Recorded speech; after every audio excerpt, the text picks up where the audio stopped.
Assalamualaikum warahmatullahi wabarakatuh. Para pelajar dan pecinta ilmu biologi, kembali kita akan mempelajari tentang biologi dan kali ini kita akan belajar tentang sel. Selamat menyimak. Sel. Sel adalah bagian terkecil dari makhluk hidup. Jadi, semua makhluk hidup, baik hewan maupun tumbuhan, itu tersusun atas sel-sel. Nah, dalam pembelajaran kali ini, kita akan mempelajari berkaitan dengan sel. Kita mulai dari sejarah perkembangan teori sel. Tokoh yang pertama adalah Antony van Leeuwenhoek. Antony van Leeuwenhoek adalah orang yang pertama kali membuat dan menggunakan mikroskop. Dia menggunakan mikroskop untuk mempelajari berbagai objek biologi. Dengan menggunakan mikroskop tersebut, dia dapat melihat adanya benda-benda mikroskopis yang bergerak-gerak di air kolam. Dialah orang yang pertama kali melihat adanya sel-sel tunggal dan diakui sebagai satuan-satuan kehidupan. Pada waktu itu, dia tidak menyebutnya sebagai sel, tetapi sebagai hewan-hewan kecil yang bergerak-gerak di dalam air. Tokoh yang kedua adalah Robert Hooke. Robert Hooke memperkenalkan istilah sel setelah mempelajari sayatan tipis pada jaringan gabus dari pohon oak. Dia melihat dengan mikroskop adanya massa persegi yang menyerupai kamar-kamar, dan ia menyebutnya sel, selula atau kamar, di mana istilah sel ini dipakai sampai saat ini. Kemudian Félix Dujardin. Félix Dujardin mengemukakan bahwa bagian penting dari sel adalah isi sel. Isi sel itu terdiri dari materi-materi yang hidup yang untuk selanjutnya dikenal dengan istilah protoplasma. J. Purkinje memperkenalkan istilah protoplasma. Protoplasma berarti zat yang pertama kali dibentuk. Bagian protoplasma ada yang lebih kental dan lebih gelap, disebut nukleus. Sedangkan bagian dari protoplasma yang keadaannya lebih cair ataupun bersifat koloid dinamakan sitoplasma. Tokoh selanjutnya adalah Matthias Jacob Schleiden. Dia adalah tokoh atau ahli botani. Dia menyatakan bahwa semua tumbuhan terdiri atas sel-sel.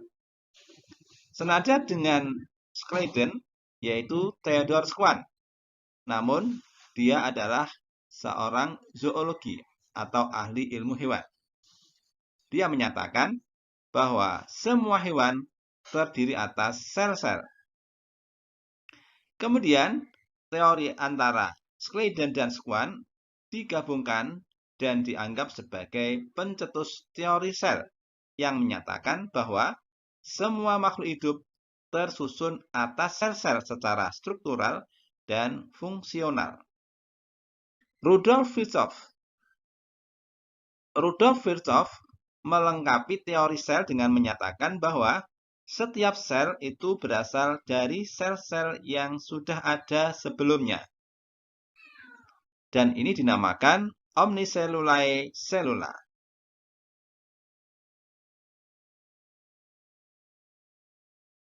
Dari hasil penemuan dan pendapat para tokoh dapat disimpulkan bahwa pengertian sel adalah bagian terkecil dari makhluk hidup baik secara struktural maupun secara fungsional.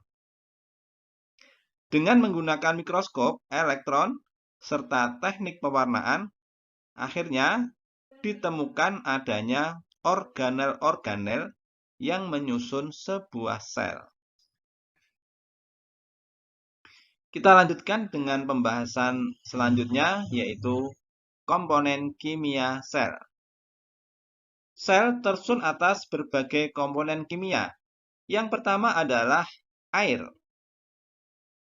Air merupakan komponen terbesar yang ada di dalam tubuh makhluk hidup. Secara kimiawi, air dirumuskan dengan H2O.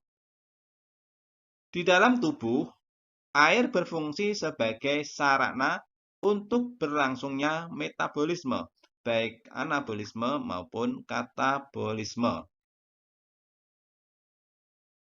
Yang kedua adalah karbohidrat. Karbohidrat adalah molekul organik yang mengandung banyak gugus hidroksil. Ada 3 macam karbohidrat. Yang pertama, monosakarida.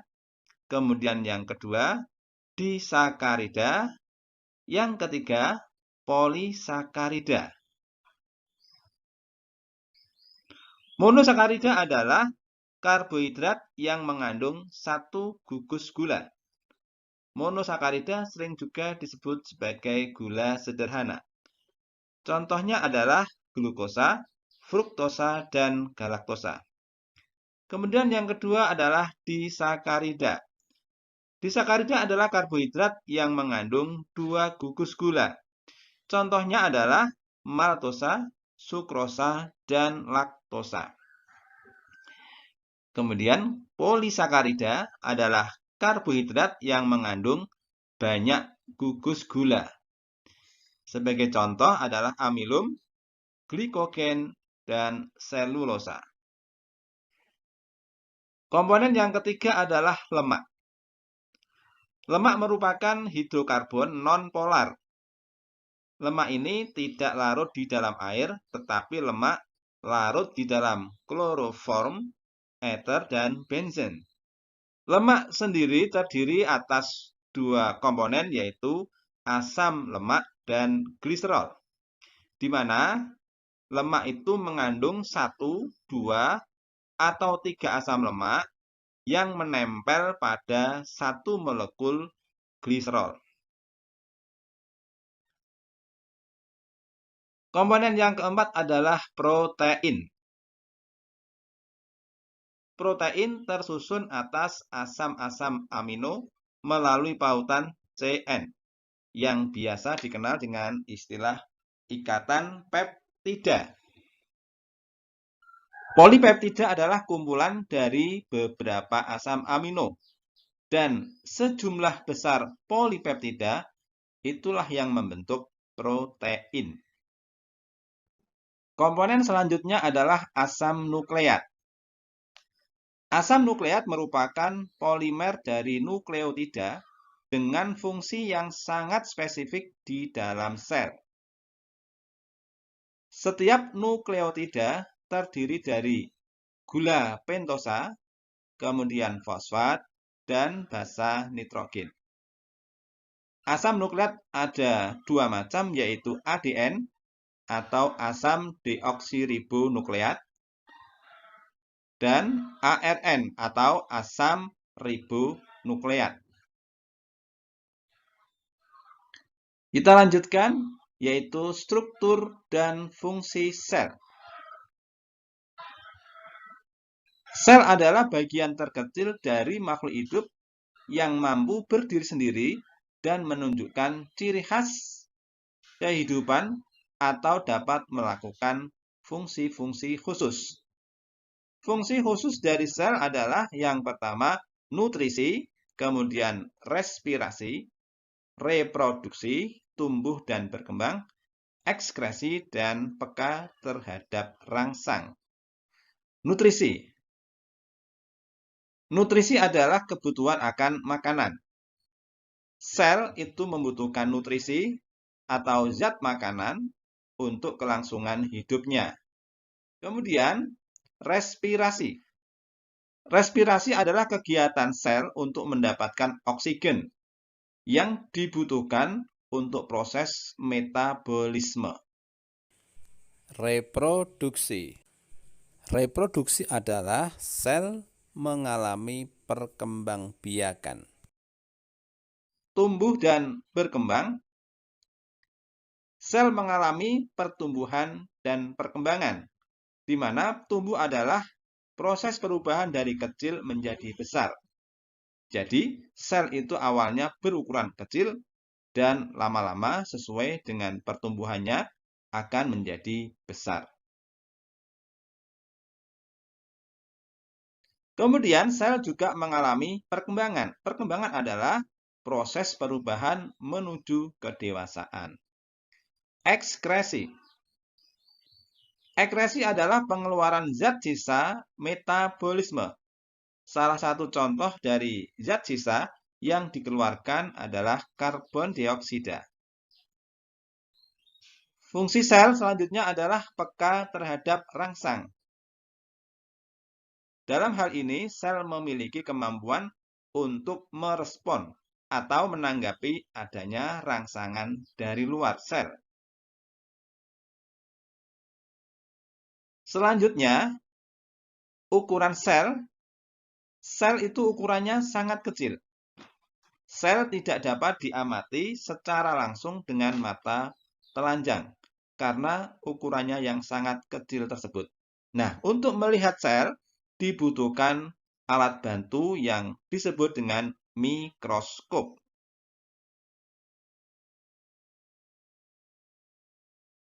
Satuan dari ukuran sel adalah dalam mikrometer atau 1/1000 mm. Jadi memang betul-betul sangat kecil dan tidak mungkin kita melihatnya secara langsung. Sel ada dua macam, yaitu sel prokariotik dan yang kedua adalah sel eukariotik. Kita bahas untuk sel prokariotik adalah sel yang tidak memiliki membran inti. Materi inti berupa DNA yang tidak diselimuti oleh suatu membran. Sel prokariotik ini dimiliki oleh bakteri dan juga ganggang biru hijau atau cyanobacteria. Sedangkan sel eukariotik adalah sel yang telah memiliki membran inti. Umumnya, sel eukariotik berukuran lebih besar daripada sel prokariotik. Contoh organisme yang memiliki sel eukariotik adalah protista, fungi, perantai, dan animalia. Soal latihan. Jawablah pertanyaan-pertanyaan di bawah ini dengan tepat dan ringkas. 1. Bagaimanakah pendapat Felix Dujardin tentang sel? 2. Siapakah pencetus teori sel dan bagaimana bunyinya? 3. Jelaskan macam-macam karbohidrat. 4. Sebutkan fungsi-fungsi khusus yang dilakukan oleh sel. 5. Apakah perbedaan antara sel prokariotik dan sel eukariotik?